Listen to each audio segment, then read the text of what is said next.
रईसजादा की कहानी। रवि एक बड़े उद्योगपति का इकलौता बेटा था। उसके पास पैसा, गाड़ियां, नौकर चाकर, सब कुछ था। लेकिन मेहनत करना उसने कभी सीखा ही नहीं था। उसके दोस्त भी वही थे जो उसके पैसे पर ऐश करते थे। रवि को लगता था कि पैसा कभी खत्म नहीं होगा, इसलिए वह केवल पार्टी, शॉपिंग और विदेश घूमने में व्यस्त रहता था।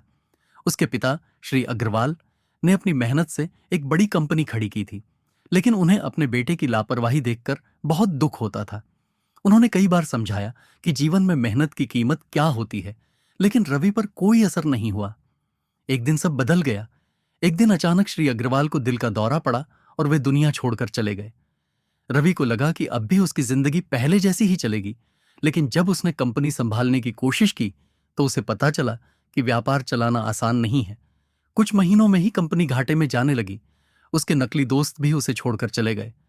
धीरे धीरे रवि को एहसास हुआ कि उसके पिता कितनी मेहनत करते थे। उसने खुद को बदलने की ठानी। पहले उसने कंपनी के छोटे छोटे काम सीखने शुरू किए, फिर पुराने कर्मचारियों से सलाह ली। दिन रात मेहनत करके, गलतियों से सीखकर उसने कंपनी को फिर से आगे बढ़ाया। नया रवि अब रवि सिर्फ रईसजादा नहीं था, बल्कि मेहनत करने वाला और समझदार बिजनेसमैन बन चुका था। उसने दिखा दिया कि अगर इंसान में लगन हो तो वह किसी भी मुश्किल से लड़ सकता है। सीख, पैसा कितना भी हो, अगर मेहनत और समझदारी न हो तो वह ज्यादा समय तक नहीं टिकता। जीवन में असली सफलता वही है जो खुद की मेहनत से मिलती है। रवि एक बड़े उद्योगपति का इकलौता बेटा था। उसके पास दौलत की कोई कमी नहीं थी। महंगी गाड़ियां, विदेशी कपड़े, आलीशान बंगला, सब कुछ था। लेकिन उसकी जिंदगी सिर्फ ऐशो आराम तक सीमित थी। उसके पिता श्री अग्रवाल ने अपनी मेहनत से यह सब कमाया था, लेकिन रवि को मेहनत का कोई अंदाजा नहीं था। वह बस दोस्तों के साथ पार्टियों में मस्त रहता, बड़े बड़े होटलों में घूमता और पैसों को पानी की तरह बहाता। एक नया मोड़, एक दिन अचानक श्री अग्रवाल का एक्सीडेंट हो गया और उनकी मृत्यु हो गई। रवि को लगा कि उसके पिता ने जो संपत्ति बनाई है वह जीवन भर उसके लिए काफी होगी। लेकिन जल्द ही हालात बदलने लगे। कंपनी के कर्मचारी उसकी लापरवाही के कारण असंतुष्ट हो गए।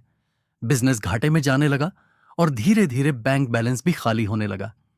रवि ने अपने तथाकथित दोस्तों से मदद मांगी, लेकिन सबने मुंह मोड़ लिया। उसे अब समझ आया कि ये दोस्त सिर्फ उसके पैसे के पीछे थे। संघर्ष की शुरुआत अब रवि के पास दो ही रास्ते थे, या तो सब कुछ खोकर सड़क पर आ जाए या खुद मेहनत करके अपने पिता की विरासत को बचाए। उसने दूसरा रास्ता चुना। पहले तो उसे कुछ समझ नहीं आया कि बिजनेस कैसे चलता है, लेकिन उसने हार नहीं मानी।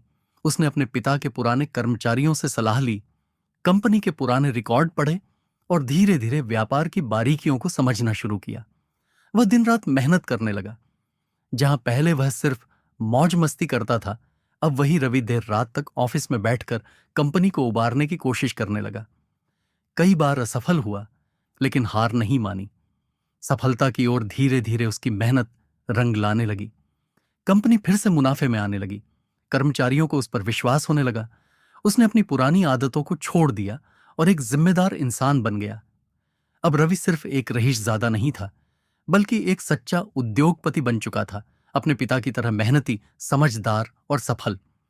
सीख, पैसा हाथ का मैल होता है, लेकिन मेहनत और ईमानदारी से कमाया गया धन ही असली होता है। ऐशो आराम से ज्यादा जरूरी है संघर्ष और लगन, जो किसी को भी फर्श से अर्श तक पहुंचा सकते हैं। रवि अब एक जिम्मेदार और मेहनती व्यक्ति बन चुका था। उसने अपने पिता की कंपनी को बचा लिया और उसे पहले से भी ज्यादा सफल बना दिया। लेकिन अब उसके जीवन में एक और परीक्षा आने वाली थी, व्यक्तिगत रिश्तों की। पुराने दोस्तों की वापसी। जब रवि का बिजनेस फिर से चल पड़ा और वह एक सम्मानित उद्योगपति बन गया, तो वही पुराने दोस्त जिन्होंने मुश्किल समय में उसका साथ छोड़ दिया था, अब वापस आने लगे। वे फिर से दोस्ती जताने लगे, उसे पार्टियों के लिए बुलाने लगे। लेकिन इस बार रवि बदल चुका था। अब उसे समझ आ गया था कि सच्चे दोस्त वे नहीं होते जो सिर्फ ऐश के समय साथ हों, बल्कि वे होते हैं जो मुश्किल घड़ियों में भी साथ खड़े रहें। उसने विनम्रता से उन दोस्तों से दूरी बना ली और अपने असली शुभचिंतकों के साथ आगे बढ़ा। मां का आशीर्वाद और नई राह। रवि की मां, जो पहले उसकी लापरवाही से बहुत दुखी थीं, अब अपने बेटे को देखकर गर्व महसूस कर रही थीं। उन्होंने उसे सलाह दी कि वह सिर्फ अपने लिए नहीं, बल्कि समाज के लिए भी कुछ करे। रवि को यह बात दिल से लग गई। उसने अपनी कंपनी में एक चैरिटी फंड बनाया और जरूरतमंदों की मदद करने लगा। उसने गरीब बच्चों के लिए स्कूल खोला, बेरोजगार युवाओं के लिए ट्रेनिंग सेंटर बनवाया और अपने कर्मचारियों को भी पहले से बेहतर सुविधाएं देने लगा। एक नया रिश्ता इसी बीच रवि की मुलाकात अनु नाम की एक साधारण लेकिन बुद्धिमान लड़की से हुई, जो एक समाज सेवी थी। अनु को रवि का नया रूप पसंद आया, लेकिन वह उसकी दौलत से प्रभावित नहीं थी। वह चाहती थी कि रवि समाज के लिए और भी अच्छा काम करे। धीरे धीरे दोनों के बीच अच्छी दोस्ती हो गई और यह दोस्ती प्यार में बदल गई। रवि ने अनु से शादी करने का फैसला किया और वे दोनों मिलकर न केवल व्यापार को आगे बढ़ाने लगे, बल्कि समाज सेवा में भी जुट गए। अंत में एक बिगड़ैल रहीशजादा, जो कभी सिर्फ ऐशो आराम में जीता था, अब एक जिम्मेदार उद्योगपति, समाजसेवी और अच्छा इंसान बन चुका था। उसने यह साबित कर दिया कि हालात चाहे जैसे भी हों, अगर इंसान में सच्ची लगन और मेहनत करना चाहिए